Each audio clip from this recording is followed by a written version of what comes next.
A political campaign without a strategy is like a road trip without a map. You might still arrive somewhere, but probably not where you intended. And you'll burn a lot of fuel along the way.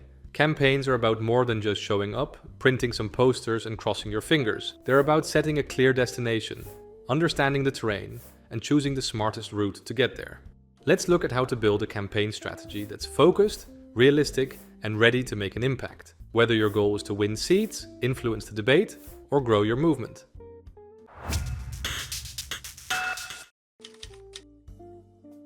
Before you set goals, you need a solid picture of your starting point. This is your situational analysis, the political equivalent of checking the weather before sailing. Look at the broader political climate. Are voters craving change or clinging to stability? Are big issues dominating the headlines, like the cost of living, climate, or security? Dig into past election data. Which districts supported you last time?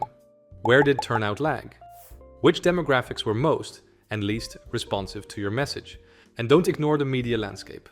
Which outlets are friendly, neutral, or hostile?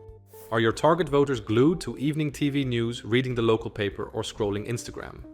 This context will shape everything else. Without it, you risk building a strategy that sounds good on paper but has little chance in reality. Now, decide what success actually looks like. The strongest campaign goals are concrete, measurable, feasible, and inspiring. Yes, win as many seats as possible is always on the wish list. But sometimes the political context demands a different definition of success. If you're a smaller party in a tough race, your goal might be to double your vote share in a key region, grow your membership base by 25%, or shift the conversation so your issues make it into televised debates. The important thing is that everyone on your team knows exactly what you're aiming for, so every decision can be measured against it.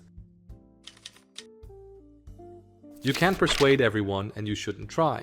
Campaigns win by focusing resources where they matter most. Start by defining your target groups, the specific segments of the electorate most likely to help you reach your goal. Look at demographics, geography, psychographics, and behavior. Personas make this real. Instead of thinking about urban millennials, imagine you're talking to Anna. She is 29 and lives in Amsterdam. She cares about climate and housing costs and follows politics mostly through Instagram stories. If your campaign speaks to Anna in a way that feels personal and relevant, it's much more likely to resonate with the whole segment she represents. Good campaigns know themselves, so be sure to do a thorough analysis of your own party. A SWOT analysis helps here. List your strengths. Maybe you have an energized volunteer base, strong local candidates, or fresh ideas. Identify your weaknesses, limited funds, low name recognition, or a thin policy platform. Then look outward. What opportunities can you seize? Maybe a rival is ignoring younger voters, or a national issue aligns perfectly with your values. And what threats could derail you? A well-funded opponent, a hostile press, or a last-minute scandal? But besides knowing yourself, in order for the campaign to be great, you also need to know and compare to your opponents. So apply the same SWOT lens to your competitors. Which of their strengths can you match or neutralize? Which ones should you avoid? Which weaknesses can you highlight? And very importantly, where can you differentiate in the entire arena? If you are too similar to others, you won't stand out. Sometimes the fastest way to win ground is to highlight a gap they don't even see. This is the beating heart of your campaign. Your central message is what you want voters to believe about you when they enter the polling booth. It's not a list of 10 policies or a vague slogan like "for a better future." It's a single, clear promise, rooted in your values, that connects with voters' hopes or frustrations.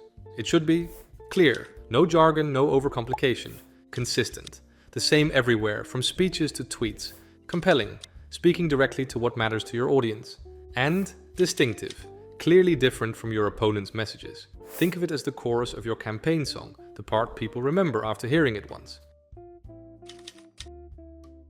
Even the smartest plan will fail without the means to execute it. Now that you have a strategy, it is time to decide on what you're going to do and when you're going to do it. But before you create a dream plan of all the monumental things you're going to do, you need a reality check. An unrealistic plan is maybe worse than no plan at all. But don't be discouraged. A reality check is not a negative thing. A campaign that spends its energy wisely will beat a better funded but poorly managed opponent more often than you think. So assess your budget and capacity honestly. See what you actually have available or realistically could make available. Then decide how you want to use your money and capacity. Will you focus on sending people onto the streets and door to door? Or will you run an online-only campaign? Will you use paid advertising? Or will you rely fully on organic reach? Lastly, you need to decide when you do what. Campaigns are usually divided into 3 phases: awareness, persuasion, and mobilization. First, it's all about getting your name, faces, and message out there. As the campaign heats up, shift to engaging undecided voters, informing them, and showing proof of your credibility. In the final stretch, it's all and only about mobilization. Even if you have convinced people that you are a great party, you still need to make sure that people actually vote for you in the end. And honestly, often you also need to make sure people go vote at all, so mobilization is essential. Because that last and shortest phase is so important, make sure you pace yourself until then. Don't burn too much energy before, so that you have enough left for a full-speed sprint. You can be sure that your opponents will do the same. It is always good to keep track of the effect of what you are doing. So track how many people open your newsletter, how many followers you are gaining online, how many likes a post gets, etc. This allows you to see what works and what doesn't, and prevents you spending too much time and resources on things that have no effect. Of course, it's not always as easy to define if something is working and why. Increased attention on your campaign might be because of external factors, or just because the elections are getting closer and people are paying more attention. Still, tracking your activities will give you valuable information. A great side of measuring is that it can put things in perspective. Your core team might be running around in a panic after something bad has happened, but when you zoom out and look at the actual effect, you might realize hardly anyone else is talking about it. Having this info can save you a lot of stress and wasted energy. All of this can be a lot, and it can be as big as you want it. So before you drown in strategy documents, SWOT sessions and flip-over charts, remember that campaigns are 10% planning and 90% execution. If you're not out there, no one will see you. So get out there and have some fun.